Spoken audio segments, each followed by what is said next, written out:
నిశ్శబ్దమైన రాత్రి. ఆలయ గంటలు మోగుతున్నాయి.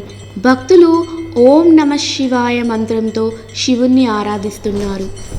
ఈ పవిత్ర రాత్రి వెనుక ఉన్న గొప్ప కథ తెలుసుకుందాం. ప్రతి సంవత్సరం మాఘమాసంలో కృష్ణపక్షంలో వచ్చే చతుర్దశి తిథి నాడు మహాశివరాత్రి పండుగను జరుపుకుంటారు. మహాశివరాత్రి అంటే ఏంటి? మహాశివరాత్రి అనేది హిందూ మతంలోని అత్యంత పవిత్రమైన పండుగలలో ఒకటి. ఈరోజు శివభక్తులు ఉపవాసం పాటించి శివుని భజనలు చేసి రాత్రంతా జాగారణం చేస్తారు.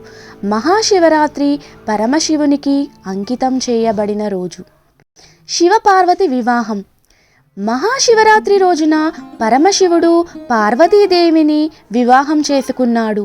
పార్వతీదేవి శివుణ్ణి భర్తగా పొందడానికి ఎన్నో సంవత్సరాలు కఠిన తపస్సు చేసింది. ఆమె భక్తిని మెచ్చిన శివుడు ఆమెను తన సహధర్మచారిణిగా అంగీకరించాడు. ఈ వివాహ వేడుకను దేవతలందరూ, ఋషులందరూ ఆనందంగా జరిపించారు. ఈ కారణంగా ఈరోజు శివ కళ్యాణం అని కూడా పిలుస్తారు. హాలాహల విషకథ. దేవతలు, రాక్షసులు అమృతాన్ని పొందడానికి పర్వతాన్ని మథనం చేయగా సముద్రం నుండి అనేక అమూల్యమైన వస్తువులు బయటపడ్డాయి. వాటిలో అత్యంత ప్రమాదకరమైనదిగా హాలాహల విషం బయటపడ్డది.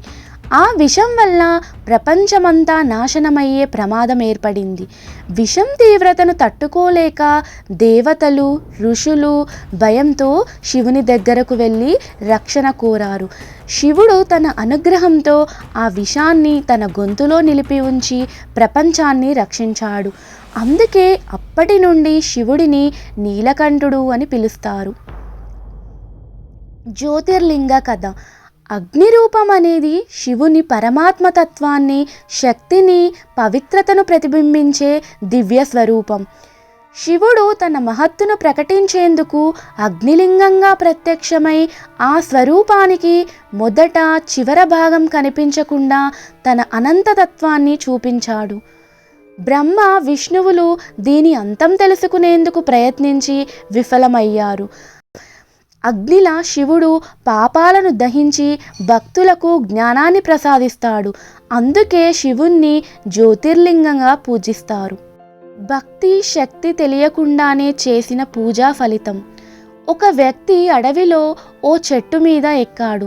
రాత్రి నిద్రలో కదిలి కొన్ని ఆకులు, పూలు కింద పడిపోయాయి. చెట్టు కింద శివలింగం ఉండడంతో అవి శివుణ్ణి పూజగా మారాయి. ఆ వ్యక్తి తెలియకుండానే శివారాధన చేశాడు. శివుడు అతని భక్తిని గుర్తించి మోక్షాన్ని ప్రసాదించాడు. మహాశివరాత్రి ఆచారాలు. శివలింగ అభిషేకం. పాలు, తేనె, గంగాజలంతో అభిషేకం చేయడం. ఉపవాసం. భక్తులు ఉపవాసం చేసి భక్తి శ్రద్ధలతో శివుడిని ధ్యానం చేస్తారు. రాత్రి జాగారణం. రాత్రంతా భజనలు చేస్తూ ఓం నమః శివాయ మంత్రాన్ని జపిస్తారు. బిల్వాదళార్చన. మారేడు ఆకులు సమర్పించడం ఎంతో పవిత్రం. 3 దళాలతో ఉండే బిల్వపత్రం బ్రహ్మ, విష్ణు, మహేశ్వరులను సూచిస్తుందని నమ్మకం.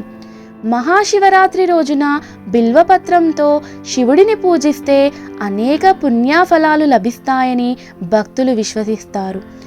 ఈ మహాశివరాత్రి అనేది పవిత్ర రాత్రి. ఇది పాపాలను తొలగించి భక్తులకు శివుని కృపను అందిస్తుంది. ఈ రోజున ఓం నమః శివాయ మంత్రాన్ని జపిస్తే జీవితం శుభంగా మారుతుందని నమ్మకం. భక్తులు శివుని గుణాలను స్మరించి భక్తిని పెంచుకోవడం మహాశివరాత్రి యొక్క ప్రధాన లక్ష్యం. ఇలాంటి మరిన్ని కథల గురించి తెలుసుకోవాలని ఉందా? అయితే ఇప్పుడే ఈ ఛానల్ని లైక్ చేయండి, సబ్స్క్రైబ్ చేయండి.